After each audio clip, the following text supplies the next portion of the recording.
All right, everybody. Good late evening. Closing in on the just straight night, I guess.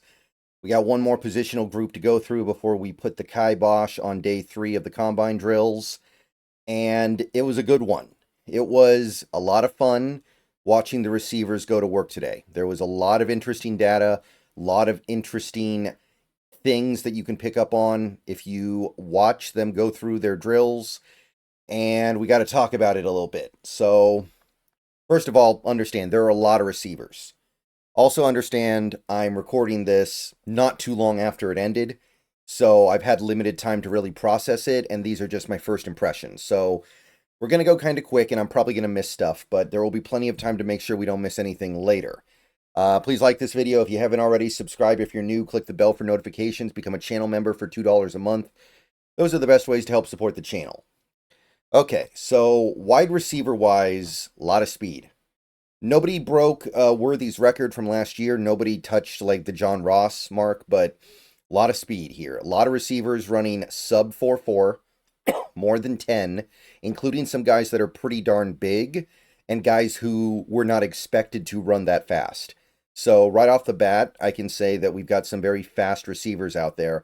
And while you only can get so much information from watching them go one-on-one and play with no defense, I didn't see a lot of players that were sacrificing a tremendous amount of actual receiver skills for that speed. I'm sure that some of these guys are not as good as their speed indicates, but I didn't get the sense that they were, Tyquan Thornton types. So that's the first thing that jumps out to me. A lot of good athletes at the receiver spot this year. I feel like this happens pretty much every year. The receiver position and the cornerback position have become so stacked from year to year. You can always find some pretty good talent here. So let's go through some names, some particular names to shout out here. Matthew Golden. I will say this, and this goes for some other players as well. I think Matt Golden will end up playing in the slot at the NFL level. I'm not completely sold on that, but I suspect it's likely.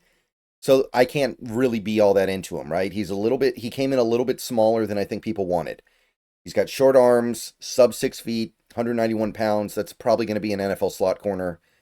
But credit where credit's due. He flew out there, man. 149 10-yard split.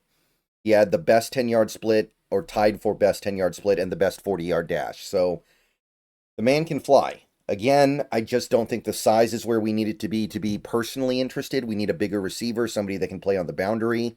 But Matt Golden had a great combine, and he made himself some money. But maybe the surprise of the day was Donte Thornton Jr. And this guy, I'm not saying that he should be vaulting up the draft board, 20 spots at a time now. But we got to give this guy a little bit of attention because it looks like we found our annual freak. Or one of them at least. I don't want to say he's a bigger freak than Amanwari from yesterday, but Thornton is like your wide receiver freak. 6'5", which would make him one of the tallest receivers in football. That's taller than DK Metcalf. 32 and an eighth inch arm, so decent arm length. Ran a 4.3 flat with a 1.51. So he can fly. He's got great speed. He's got great acceleration.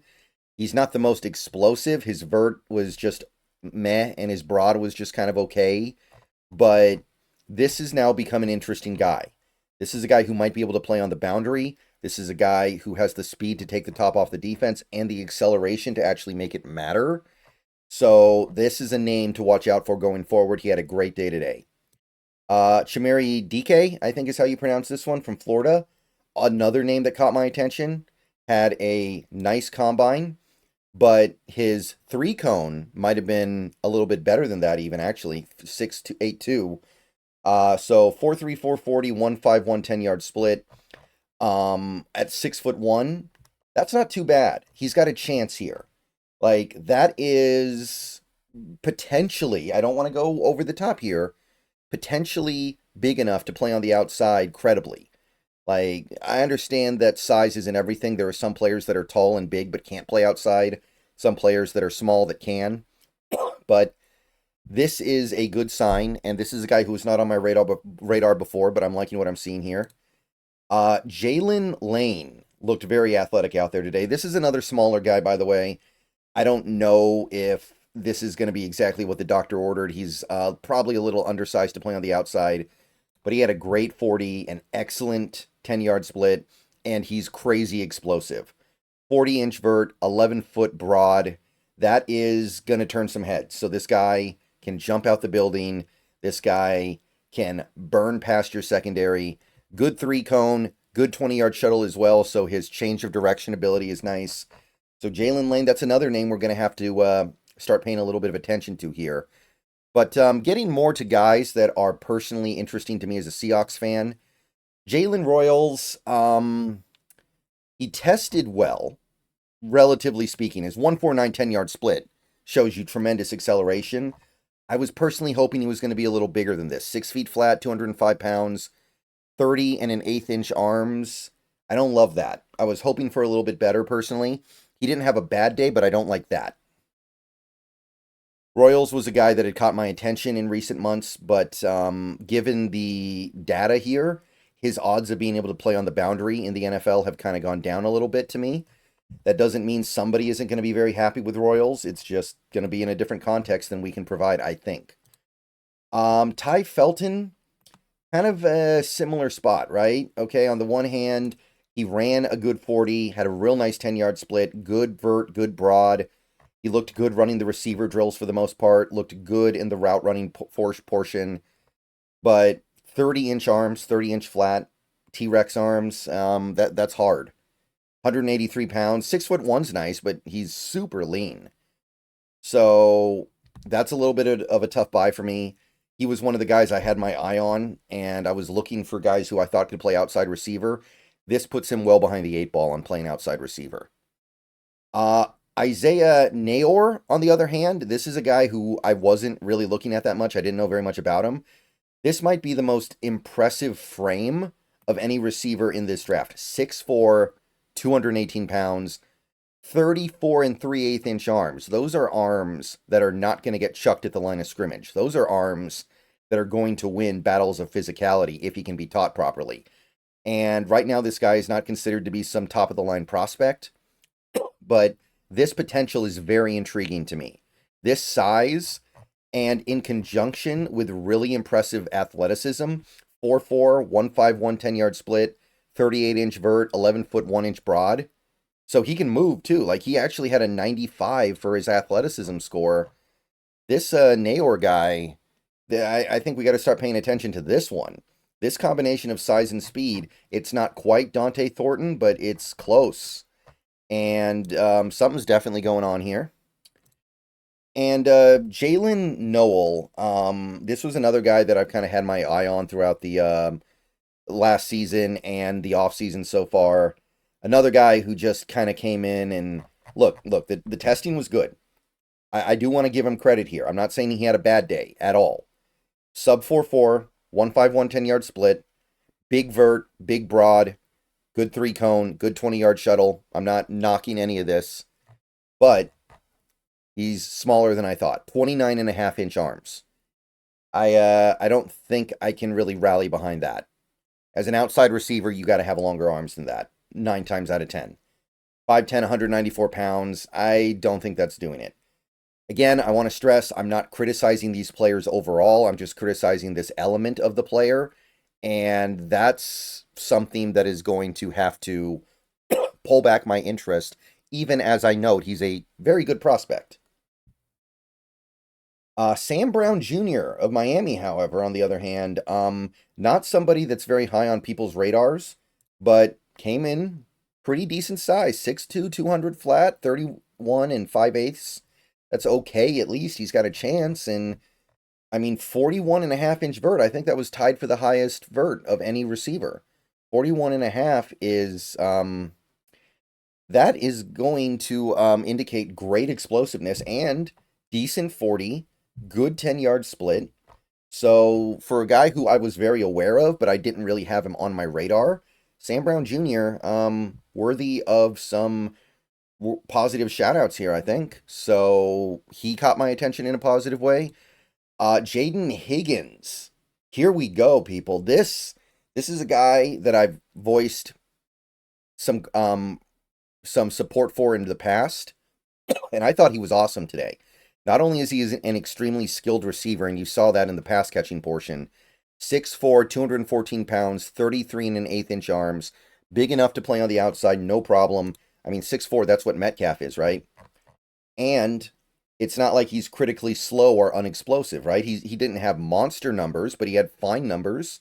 I will live with these numbers all day if the guy is 6'4" and 214 pounds. So 4.47, 153, 10-yard split, 39-inch vert, 10-foot 8-inch broad. Okay, we're cooking something up here. So I really like Jayden Higgins' day.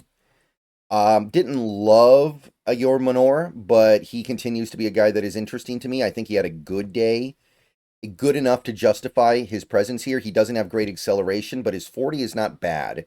His vert was pretty good. His broad was workable, and he's big enough to where it's believable he can be an outside NFL receiver. 6'2", 206 pounds, 32 and 3/8 arms.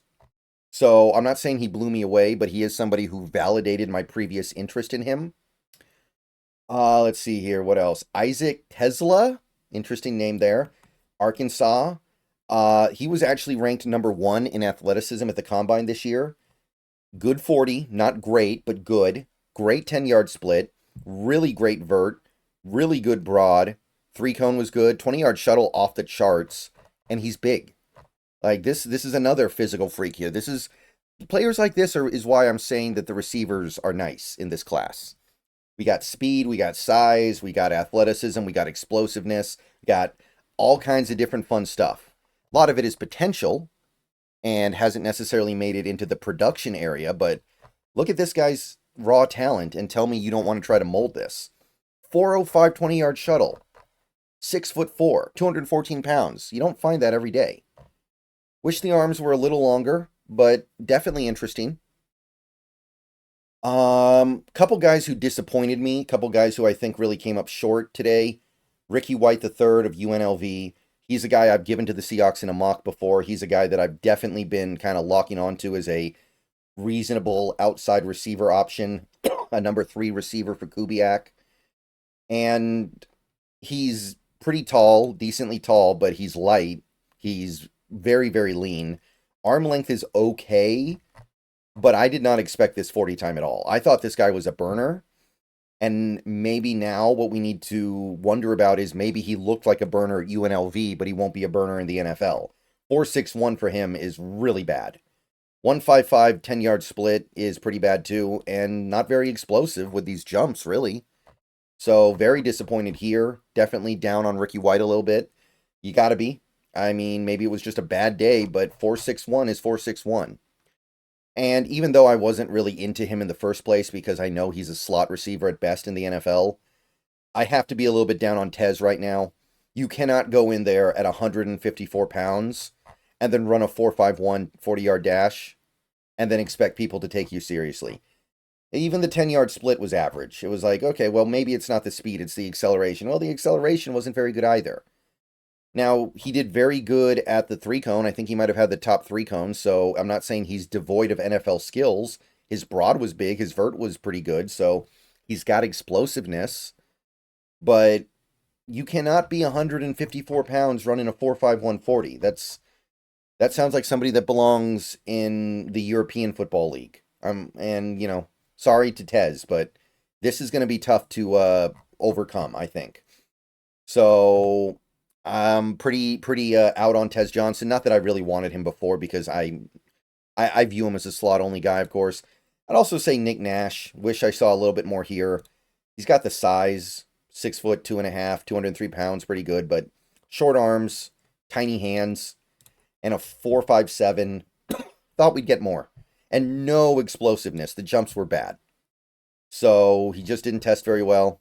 Didn't come out well here. So disappointed in him a little bit. But that's really about it in terms of first glance stuff. There's certainly more stuff we can get into here. We can definitely spend some time on how athletic this crop is. We can definitely spend more time on things like the 3-cone, because again, Tez Johnson, for all the negativity I just said about him, he was a freak at that 3-cone. But I'm going to go ahead and leave it there for now. That's just my first impression of things. Thank you for watching. See you guys tomorrow. Go Hawks. Remember, streaming at least some of the combine action tomorrow. Have a good day.